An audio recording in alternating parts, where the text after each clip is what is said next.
Welcome to the Verdin Verdict Sports Show. I'm your host, Jacob Verdin. Hope y'all are all having a good Wednesday.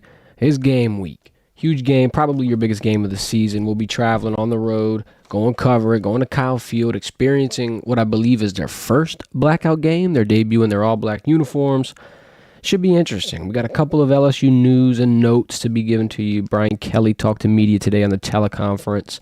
Got some quick facts I thought were interesting for this matchup. Of course, we're going to do our 5 A&M players to watch, and we'll do a little bit of a Heisman update. And I got a hot take for you for that Heisman segment. We've been, kind of talking about the same players. Your Ashton Jeanty, your Cam Ward, your Dylan Gabriels. Rightfully so. They're your top 3, most favored bets, most favored players to take home the award, and they're deserving of it. But I got a couple of names to shake up this race potentially, and I ain't saying to slam it. I'm not saying take my word for it. I'm just saying it could be some rumbling starting here. First things first, our guy Jacques Doucette this morning dropped a bombshell on us, and it warmed your heart a little bit. You're like, okay, LSU's getting some things going for the push next year already. Jacobian Guillory, after tearing his Achilles at the beginning of the season, announced he's going to come back to LSU next year. Says he can't go out like that, and you love to hear it, Big Tank. Shout out. Hopefully you can come in and get that spoon and CFB. Get your comeuppance, if you will. But glad to hear that Jacobian's staying at LSU. Brian Kelly talked with media for a little bit. He commended Zy Alexander to start off. Talked about his aggressive tackling, his aggressive play overall, just his implementation back into the scheme after getting injured, after coming back and recovering and going through the adversity. And he's honestly, I'm not going to say he's better than he was last year, but he's getting really close. I think Zy Alexander is turning a corner. Toward the end of last season, you saw him stack that momentum. You saw him start to kind of show his true potential. Like, hey, I could be a dog out here, and rightfully so. I think pairing him with a guy like Ashton Stamps puts you in really one of the best situations Saturday and any Saturday, but particularly this Saturday against Texas A&M.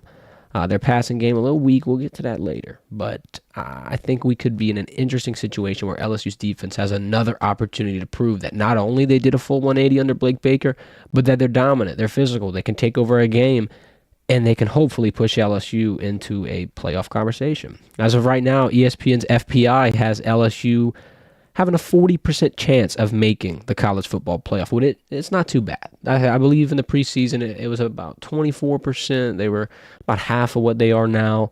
40% has them at 5th in the SEC, and they're about 4th according to us and our rankings.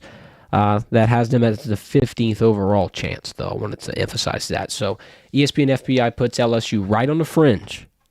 What can get you past the fringe? What can push you into that 12, team echelon? It'd be a big performance on Saturday. It'd be a W.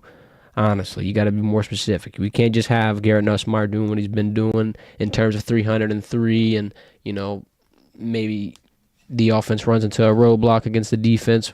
We were going to have your most efficient game yet, so to speak. And I think that at this point in the season, this is when you can do it. I mean, you've had very good performances. I mean, you can mention South Alabama, you can mention Ole Miss, you can mention Arkansas. I'm even going to throw UCLA in the mix. Yeah, it started ugly, but that second half was phenomenal. And I think at this point, this is when I think you get the confidence, you get the ability, and Nussmeier really lets loose. Does he start getting way more confident, as you've seen last week, and taking the ball through his legs, running, trying to create some a little more in that mobility side of it? Weigman on the other side will. So this is one of those matchups where LSU's going to have to really take everything that they're given. If Nussmeier has an opportunity to break away for 10, he knows he's going to have to take it. Obviously, the coaches know he's going to have to take it, and I'm assuming, we could see a little more, I'm not going to say dynamic LSU offense, but we could see some fireworks, I think. I mean, they're averaging 34 points per game. They're averaging 450 total yards per game. This offense is explosive. You got to give them their credit. And I think Saturday, this could be one of those times where the entire nation finally realizes, okay, LSU, they're not horrible. They are actually underrated. I kind of talk and go back to this point a lot. If LSU won the USC game, they would potentially be top 3 in the country. They'd obviously be undefeated. They would have a lot more hype around them. And I'm not saying the USC game doesn't exist. I'm not going to pretend like it didn't happen. Obviously it did, but I think you and I both know that this LSU team is light years ahead of what they were in week one. They're obviously more prepared. You obviously have different personnel units out there playing, and a lot more people found a lot different roles. Obviously, injuries happened, but the next men stood up, and they stood up damn strong. I feel like LSU's in a completely different situation this week than they were in week one. And that's kind of why I'm feeling like, I'm poking my chest out a little bit for this week. I really do. I'm hearing the noise. Like, do I know that we're underdogs? Well, of course. And do I know that Kyle Field's a tough environment? Yeah, I get it. I just don't. I'm kind of confused on why people aren't giving LSU the benefit of the doubt, especially with what you've seen in recent, in recent memory. I think really the biggest thing and why Vegas will probably lean toward Texas A&M is just because the home team's won the last 7 times in this series. That's a pretty weird statistic. I mean, LSU kind of dominated this A&M and LSU series upon A&M's arrival to the SEC, but recently they've kind of been trading. I'm not going to lie. I'm going to give the Aggies some credit. Recently they've brought it a little bit. Now, I'm thinking that's kind of why people are nervous. That's why they're trigger happy. Here's my quick facts. Here's why I'm confident. Here's why I think LSU could potentially have a great opportunity to not only get a W, but push themselves into some really serious conversations in terms of college football. First things first, Garrett Nussmeier leads the SEC in passing touchdowns. He's got 18. He's also thrown for 300-plus yards 5 times in 7 games. It's pretty damn good. LSU's outscored SEC opponents 48-18 in the second half. Listen closely. The only team in the SEC that has had a second half touchdown against the Tigers, any game, any third quarter, fourth quarter, overtime, the only team that has done it is South Carolina. LSU has allowed 1 second half touchdown to an SEC opponent. I've got to just beat that one in real quick. The defense has been lights out. They've been phenomenal. They found their footing, and to the surprise of a lot of people, they could potentially be one of the best defenses in the SEC. I'll say it. I'll straight up say it. Braden Swinson, he's a big piece of that. Second in SEC in sacks. 6th in the country. Mr. ISO Joe is top 6 in sacks in the entire nation. Whit Weeks leads the SEC with 69 tackles. Want to know another crazy stat? I mean, we're just dropping them all over the place. Whit Weeks has had a double-digit tackle performance in 3 straight games. Obviously, against Ole Miss, he gets to 18 tackles. How about 10-plus 3 weeks in a row? SEC tackle leader, flying around, getting in, creating havoc. You got 2 really are the best pass rushers, obviously, in the conference, but damn near in the whole game. Not to mention, we dove a little deeper. You know who's tied 33rd for sacks? Savion Jones. So on the other side of that line, you've got even more havoc getting created. I'm thinking that this could obviously be a battle of defenses. There's some very weird statistics with A&M, their offense, especially their quarterback play. We'll dive right into it real quick. You know the drill. Our sponsor, Happy Dad, you know where to get them. You know where to stock up. You know where to get the tea, the seltzers. When you're getting your groceries at Rouse's, Walmart, even Albertsons, it's all in demand. You can hit them on the website. We got a link in our description. Use code Verdin15 at checkout, 15% off. They're low in sugar, gluten-free, no artificial flavors. It's the best thing to refresh yourself during an LSU game. This weekend, you're going to be sitting on the couch. You might be stressed out a little bit. You're going to have to lock in. What better thing to lock in with than Happy Dad? Shout out to the team. Let me drop this A&M stat on y'all real quick. And this one could be nothing. I'm a big trend guy, though. When I see something, I have to say something. And for Connor Weigman, as of right now, he has more interceptions than passing touchdowns. Is it an astronomical amount more? No, but he has more. He has 4 interceptions, and he's got 3 passing touchdowns. Mike Elko doubled down this week, and he said, we trust our guy. We're riding with Connor. He's the guy that we're going to put out there. And I respect it. He's a mobile guy, like we said earlier. He's got about 25 to 30 yards on average he can give you in the ground. I just don't know if they can produce as much through the air as they would need to wrap one up against LSU. Here's where they're going to have the advantage. Everyone's in the comments. Everyone's worrying. Everyone's, a little panicked. And I get it. I honestly, I don't blame you. This could be the biggest game. I really think it was Ole Miss. But you're on the road, so I get where the worry is. It's not the home field environment. It's not this. It's not that. And then with Ole Miss, you had the bye week, so it kind of played into your advantage. Now with A&M, though, the only thing, quite frankly, you're really going to have to surefire, lock up, and worry about, in my eyes, would be protecting the run game and Le'Veon Moss. Le'Veon Moss, their running back, 6 foot, 215 pounds. He's had over 65 rushing yards in every single game this year. He has never dipped below 65 rushing yards yet. He has 300-plus yard games, 2 touchdowns last week versus Miss State, 3 touchdowns the week prior versus Mizzou. But wait, there's more. He splits with Amari Daniels. They got about a 20 to 10 carry ratio. So I would say Le'Veon gets about 17 to 20. He would get about 9 to 12. Both running backs combined for 5 touchdowns in the Mizzou win. They had no passing touchdowns. Every point that was scored through a touchdown on the offense was on the ground. We just talked about Arkansas's ground game and how we thought they could potentially be a threat, and LSU held them to under 40. This week, if the defense comes out, lights out, Whitweek, Swinson, Savion, everybody playing, all Qs, going out, I mean, dude, I really don't see a world where A&M's offense gets going. If they can't score more than 17 points, put them in a can. I mean, I get it. I know it's a tough matchup. I know the defense could be one of the best. I'm just not sold on them being able to compete on the offensive side of things. Let's talk about their wide receiver game. It's obviously going to go up and down all year with the passing woes. You're not going to have a really, really big leader. Another statistic that jumps out at me, LSU has 4 wide receivers with over 27 catches this year. A&M has none. A&M's leader in receptions is Noah Thomas, 6'6", 200 pounds. He's got 21 on the year. He gets about 2 to 3 a game. His season high is 6. But LSU has 4 wide receivers with almost 30 catches. That's a big, indicator of, the levels that we're at here in terms of passing game, passing efficiency, quarterback talent. Now, I'm not trying to scoff at Connor Weigman. I'm not trying to take it there, but I simply think that LSU and Garrett Nussmeier are better equipped to score, win, and dominate, period. If they play to their capabilities and they play how they have been in the last couple of weeks, I don't see a world where LSU goes out and gets embarrassed. Can it be a close game? Of course. But how do they not get it done if they're playing the way they've been playing? Garrett Nussmeier, number 6 in yards, number 6 in completions, number 7 in touchdowns in the country. Like we said, 5 out of 7 games, over 300-plus yards. You've got to start giving him his fly. Okay. Cox Wi-Fi doing what Cox Wi-Fi does best. We're back. Should be good. Sorry for the disconnection. We're talking about the passing game, the passing discrepancy, and why I'm just feeling a little more confident. I think LSU's defense could have it in the bag. It's not as tough as a matchup. Does Texas A&M have a good defense? Of course. We're going to get to their defensive stars. I've saved them for last because they're honestly the key players of the entire game. My point is, Texas A&M playing LSU's offense is a tougher task and a tougher matchup than LSU's defense playing A&M's offense. You can't change my mind. You could try. I'm going to be open-minded. You can talk in the comments. That's fine. We can have our nice, healthy back and forth.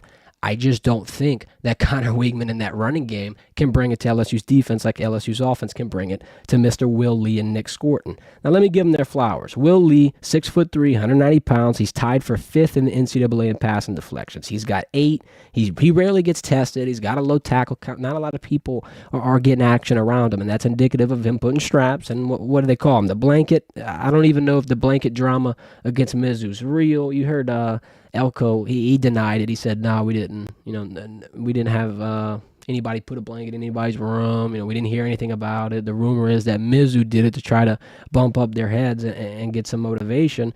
Whatever the case may be, he's obviously a matchup nightmare. I'm not going to lie to you. But the fact is, the statistic I read with LSU having 4 wide receivers with 27-plus receptions, you can lock down a Kyron Lacey and you still got a CJ. Or you could lock down a CJ and you still got an Aaron. You still got a Zay. You still got Mason Taylor. How about our slot wide receiver in Trudez Green being 6'7"? You've got a lot of pieces to look toward. I don't think that, Will Lee is going to be... He's not going to get bodied, per se. I think he's going to still have a decent game. He's still a decent talent. I feel like this passing offense is very, very lethal, and it quite frankly could be one of the best that they played. Now, when they played Mizzou, they shut them down. They shut Brady Cook down. Luther Burden had a decent catch, but didn't really do much. And Luther was kind of, lights out all season, especially last year. So it's not impossible for A&M to play efficient pass defense and potentially give Garrett Nussmeier some trouble. But when you've got an offensive line who, according to PFF, despite there being 2 sacks against South Carolina, PFF tweeted today that LSU's starting O-line has allowed no sacks. The explanation for it is apparently the 2 sacks in the South Carolina game They had like a 5 to 6 man front. It was over block. So when you're engaged with a blocker and there's an extra unaccounted for rusher, it doesn't go against you as an allowed sack. Very technical, very confusing. Either way, even if you've allowed 2, it's minimal. You know how to protect. You know how to keep them clean. That's why Garrett Nussmeier has been leading the SEC. That's why he's been performing the way he's been performing. And quite frankly, that's why I have confidence that the offense will be able to fire on all cylinders Saturday, despite it being on the road, despite it being at 6:30 and supposedly one of the best environments. I'm feeling like they're up for the challenge. Lastly, Nick Scorton, D lineman, 6'4", 285, 4.5 sacks on the season. He's tied for 33rd. He's also tied with Savion Jones in that spot. But let me tell you, he's had 10 sacks last year. A double-digit sack season. Very impressive. He's on pace to do it once again. I think, like I said, they have the capability to have a good defensive performance. They have the capabilities to make it a tough game on paper, and just with the way that the teams have played their recent games, I feel more confident in LSU's offense to be able to put up a bigger fight for a little bit longer and maybe a little bit better. It's not saying A&M can't score. I mean, they had 5 touchdowns on the ground. But when you've got Whit Weeks, Swinson, Jones, even Major Burns getting active in the backfield in his new position, I feel like we've got the puncher's chance. Could be wrong. We'll be there live to discuss it and break it down, whatever the case may be. Friday at 3:30, we'll do our full preview, our full pick, top 3 games of the week, all that jazz with G. Real quick, let's get into this Heisman segment. I kept y'all waiting long enough, right? We were saying, oh, we got a special name. We're changing it up. Let me give flowers to the 3 guys that I got to give flowers to first. Ashton Jeanty, performing very well. I mean, he's a cheat code. He's a video game character. I think his biggest kryptonite is the fact that he's on a smaller team. He's obviously the favorite, so I think he could be a finalist. I think he could make some noise, especially if he keeps performing the way he's performing. If you can keep Boise State ranked, if you can get them in their conference championship, if you can continue to make some noise, you've got a shot. Unfortunately for you, Ashton, you've got a guy named Dylan Gabriel who did get a victory over you. You kept it close. You performed well. But Dylan Gabriel has been kind of turning up the fire. He beat Ohio State. He's one of the more probable quarterbacks for this award just because of the trajectory he has in his conference. Probably going to be a lock for that top 4 spot. They're number 1 right now, so I mean that's got to hold weight for something. Then you've got Cam Ward. Very mobile, reminds you of a guy like a Jaden Daniels or maybe even a Caleb Williams. I think his problem is just I'm not going to say the turnovers. I'm not going to be too harsh on that. I just don't know. I think my gut's telling me it's Dylan Gabriel. I've got 2 names, though, that I think could shake up the race. Maybe not at this point in the season, but down the road. The first name I'm going to throw out there, and you got to hear me out because this one's going to be a little confusing. I'm going to throw Cade Klubnik out there from Clemson. Yeah, they had a rough start, but since the Georgia performance, Clemson, on the year, 42 points per game, about 500 total yards. 5 out of the 7 games he's thrown for 3+ tutties. He's got 2 pretty good games left to perform in as well. He's got ranked Pitt. They'll be on the road. And then he's got South Carolina coming at home to end the season. And their traditional rivalry game. I feel like if you can keep being efficient, keep having your numbers pumped like this, and have a stellar performance to close the year out, maybe put your team in some conference championship talks and keep them relevant, you got a shot at being a finalist as well. And Cade Klubnik's kind of flying under the radar. This other name's flying under the radar a little bit too. I'll keep this one short and sweet. Look, I don't even want to jinx nothing. I don't want to say it. I don't want to be that guy. That's why I'm going to literally take maybe 15 seconds. If LSU beats Texas A&M and you've got almost the number 1 rank in the SEC, you'd be top 3. You definitely would be undefeated. You've got a bye week. You can get some rest. You play at home versus Alabama. Let's live in la-la land real quick. Let's say Garrett Nussmeier throws 300 yards, 3 touchdowns for the next 2 games. You beat A&M. You beat Alabama. You jump into the top 5. How do you keep him off the board? How do you keep him off? At least let him be top 5. Right now, he's 7th in odds. Win those 2 games, we'll be having a different conversation. Obviously, it'll be tough. It starts on Saturday. We'll be breaking it down Friday at 3:30. Thank you, everybody who tuned into the stream. Like the stream on your way out. It means a lot. Hit the subscribe button so you don't miss our 3:30 p.m. live with G Sports. This has been the Verdin Verdict. Y'all have a great Wednesday.